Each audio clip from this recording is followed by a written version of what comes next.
Every year, millions of university graduates around the world walk across the stage wearing the same strange uniform, long black robes, square caps, a ritualized ceremony that marks knowledge as something earned, conferred, and entrusted. Most people assume these university traditions are medieval European customs. Think Oxford, Paris, London, but they would all be mistaken. Nearly 1,000 years ago, in the heart of the Muslim world, a radically new approach to learning appeared, a precursor to the modern university, the Nizamiyya Madrasa. How did this institution forever reshape education around the world? To answer that, we have to go back to the 11th century and to a visionary known as Nizam al-Mulk. By the mid-10th century, the Abbasid Caliphate had collapsed as a political institution. The Khalifa remained in Baghdad, but only in name. Real authority had evaporated, and the Islamic world was fragmenting into competing powers. Into this vacuum stepped a rival dynasty that would threaten everything. In 910 CE, a man named Ubaidullah landed in North Africa, claiming falsely to be a descendant of Ali radiallahu anh and Fatima, the Prophet's daughter. He declared himself to be a Khalifa, challenging the Abbasids in Baghdad. His followers became known as the Fatimids, an Ismaili Shiite dynasty with ambitions far beyond military conquest. They wanted to reshape Islam itself. The Fatimids conquered Egypt and built a new capital they called Qahira, Cairo. From there, they extended their control into Western Arabia and Syria, establishing themselves as a center for missionaries spreading their doctrine throughout the Muslim world. To facilitate this, 3 years later, in 972, they built Al-Azhar. It wasn't just a masjid, it was an institution, a university designed to train scholars and missionaries, to glorify the Fatimid Caliphate, and to systematically challenge Sunni orthodoxy.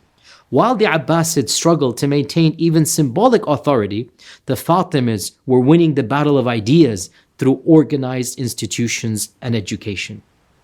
The situation looked dire for Sunni Islam.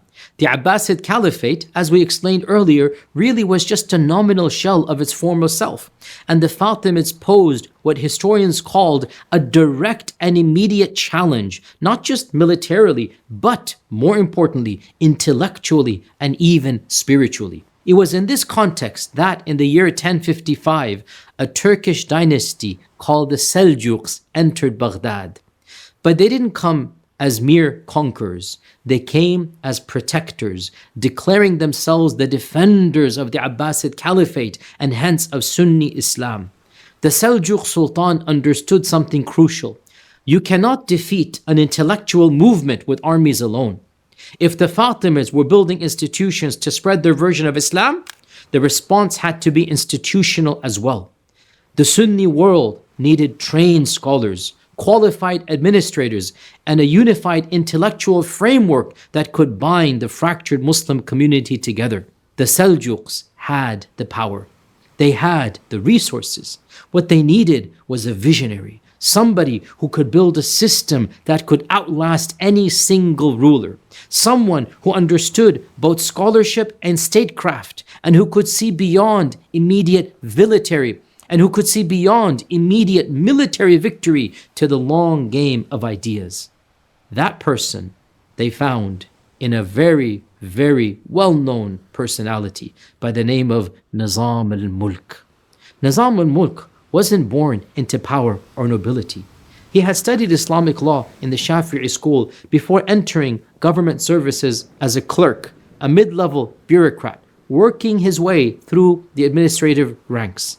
But his brilliance and his strategic mind caught the attention of the Seljuk leadership, and he rose steadily through the hierarchy. When Sultan Alparslan took power, he made Nizam al-Mulk his vizier, his chief minister.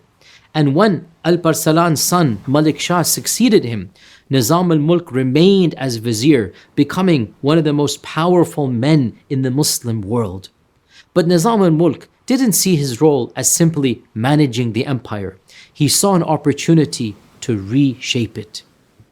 In 1059 CE, Nizam al-Mulk established the first of a series of madrasas that he called after himself, the Nizamiyya, in the city of Naishapur. He saw what others didn't see, that the survival of the Muslim world depended not just on military strength, but on intellectual coherence. What was needed was a network of institutions that could train scholars, that could teach the teachers, that could defend Sunni orthodoxy against Fatimid propaganda, that could staff government positions with qualified administrators, and most importantly, create unity across the fractured empire. 8 years later, in 1067, he founded the Nizamiyya in Baghdad, later called the first proto-university in the Arab world. Islamic education had existed for centuries through informal study circles in mosques and private tutoring arrangements. But the Nizamiyya was something else entirely. It was a system. It was funded through large permanent endowments called Waqf Awqaf. This meant the institutions didn't depend on the whims of individual rulers or die with their founders. No, they had sustainable funding for generations. Nizam al-Mulk also paid professors regular salaries. Scholars no longer had to scramble for wealthy patrons or survive on gifts. They could dedicate themselves to what they knew best, which was teaching and engaging with scholarship. Nizam al-Mulk also provided stipends to students. For the first time, knowledge wasn't reserved only for the wealthy. A talented student from a poor family could study alongside the sons of aristocrats, all supported by the institution. Hence, what Nizam al-Mulk did was to standardize scholarship and introduce a unified curriculum across the entire Muslim network. Whether you studied in Nishapur or Baghdad or Balkh or Herat or Isfahan or Basra or Maru or Amul or Mosul, anywhere, at least 9 Nizamiyas that we know of and perhaps more, you receive the exact same curriculum and the same quality of education. The curriculum itself was quite holistic.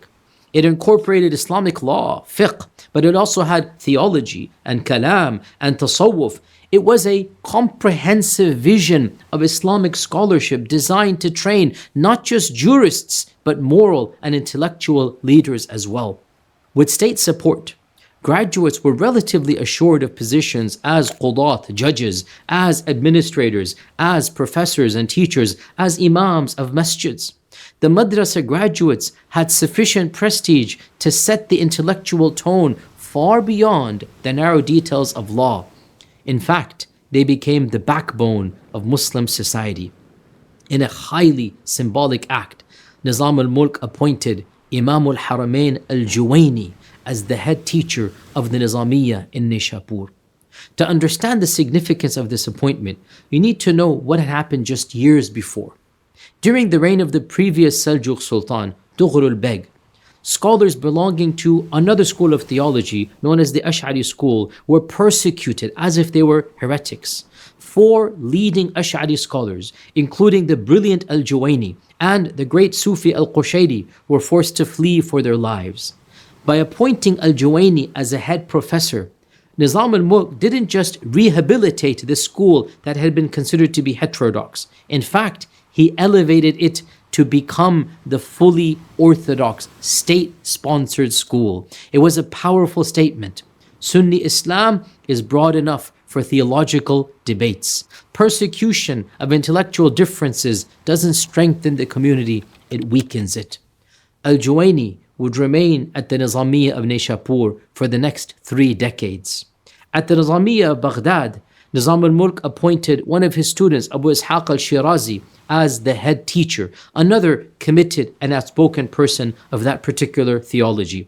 It was even reported that some of the Nizamiyya madrasas displayed their loyalties to the school by saying it was the Ash'ari Nizamiyya school, a public declaration that a recently persecuted sect was now considered to be mainstream.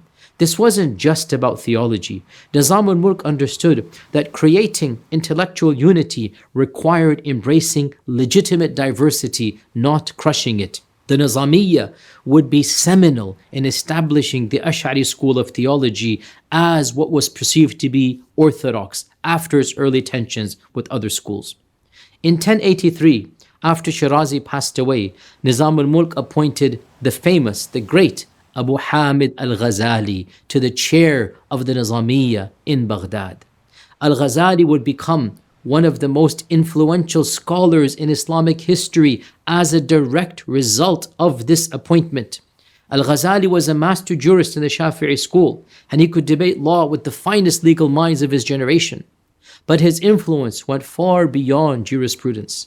Ghazali wrote many books, most famously The Incoherence of the Philosophers, Tahavut al-Falasifa, in which he refuted philosophy in Sunni terms and redefined how Muslims engage with reason and revelation.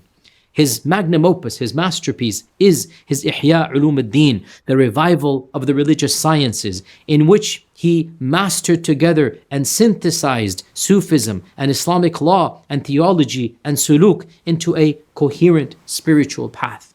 Many consider Ghazali to be the Mujaddid, the reviver of the 5th century. This was the caliber of the institution that Nizam al-Mulk created.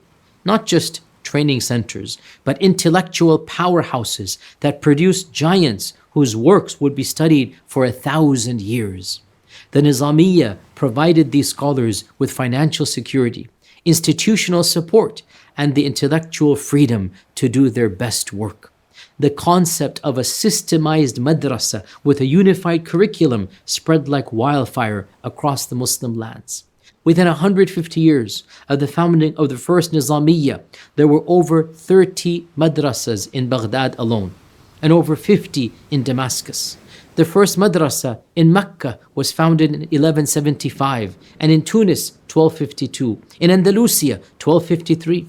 A decade later, this concept of a university/madrasa reached Delhi, and the first Indian university was established.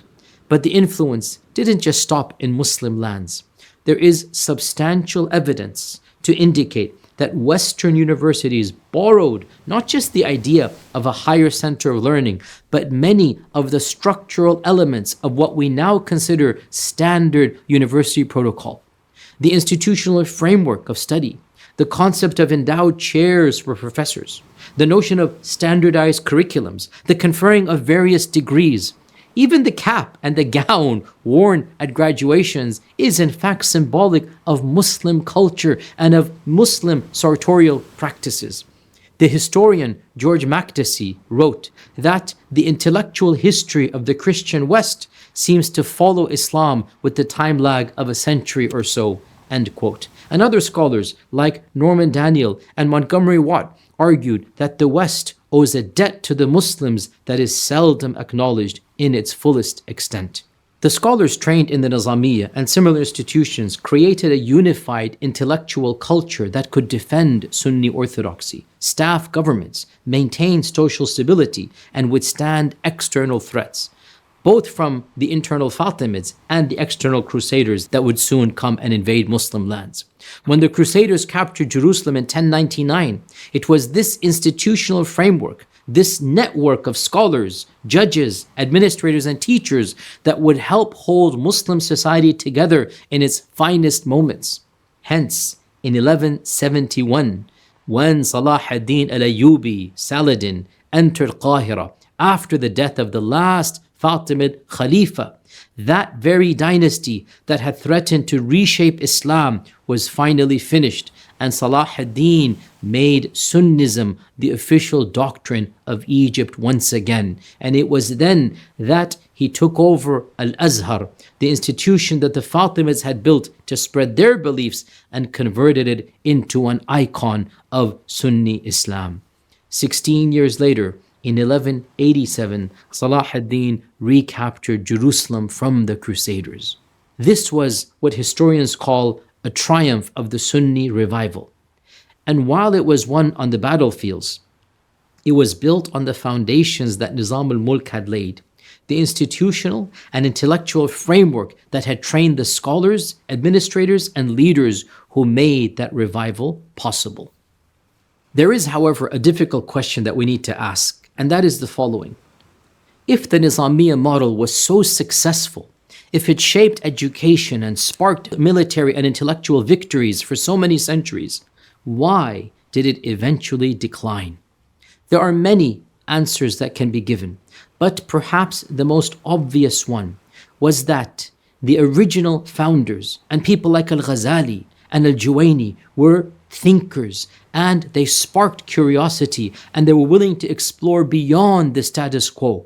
However, within a generation or two, rather than thinking originally, later students and professors restricted themselves to quoting, restricted themselves to regurgitating what was said in the past, and did not resort to independent thought. There is a simplistic notion that the doors of ijtihad were shut. And even though this notion is overly simplistic, there is an element of truth to this regard, in that rather than thinking and rather than looking at the context, scholars, generation after generation, began restricting themselves to quoting previous scholarship. And we still see this malaise, we still see this problem to this day, where instead of engaging with modernity, instead of trying to figure out solutions that bring about problems to the modern issues that we're facing, many scholars restrict themselves to going back to the past and thinking that that is the way forward. Ijtihad, independent reasoning,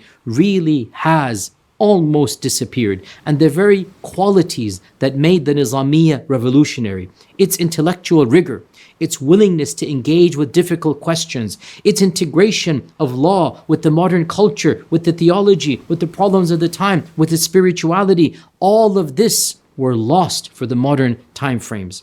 As the great scholar Abu al-Hasan Ali Nadwi wrote, the religious skepticism and waywardness of the modern educated classes of the Muslim world is, to a certain extent, due to the intellectual decadence and inertia that has taken hold of the Islamic educational and literary institutions. End quote.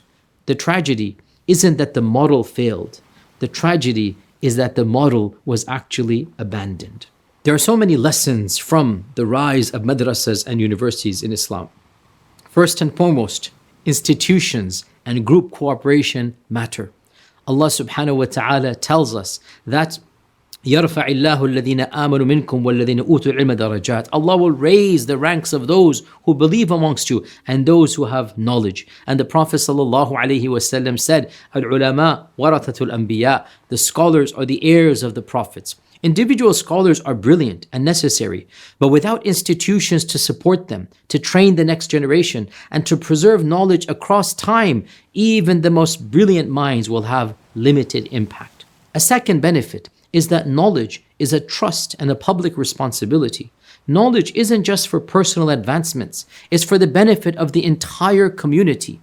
The Nizamiya treated knowledge not as a private wisdom, but as a public responsibility. Thirdly, intellectual systems only work when they're valued and protected.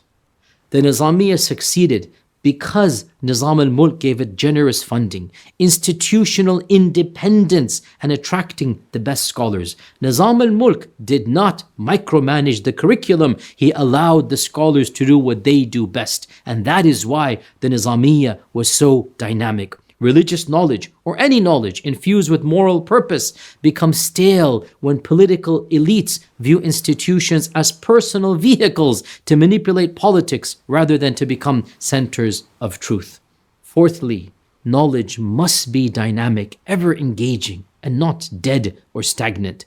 The Nizamiya engaged with the intellectual challenges of its time. It didn't just repeat what had been said before. It trained scholars who could think, argue, reason, and respond to new questions. The Quran criticizes those who carry knowledge like a donkey which carries books on its back. That's not what knowledge is. Knowledge is about integration, absorption, and then production and output regarding the people of the times and the places that the scholar lives in. Lastly, and perhaps most importantly, the importance of sincerity. The Muslim endeavor at the Nizamiya seemed steeped in sincerity. Scholars battling to understand Allah's religion. One should strive in one's intellectual pursuits and work for the revival of Islamic knowledge, but most importantly, that has to be based upon taqwa and ikhlas. Whoever has taqwa and ikhlas will have barakah in what they do. And if, God forbid, a person is motivated by fame or wealth or any other type of false motivation, that will never have benefit. Dear Muslims, even in moments of crisis, in the vision and commitment of a single person can change the world. Nizam al-Mulk lived when the Muslim world was fractured, threatened from within and without. He could have despaired. Instead, he built something that far outlasted him by many centuries and in fact influenced civilizations across so many continents. One person with vision, with sincerity, with strategic intelligence can quite literally change the course of history, and that is the legacy of the Nizamiyya and especially of Nizam al-Mulk. It's not just a network of medieval colleges, but it is a reminder that the right idea, systematically taught, publicly certified, financially supported, and morally anchored, can quite literally reshape civilization itself. The Nizamiyya gave us the blueprint for the modern university that so many of us studied. It's not just the cap and gown. It's not just the endowed chair. It's not just the standardized curriculum. It is the idea that knowledge is a public good and it changes society for the better.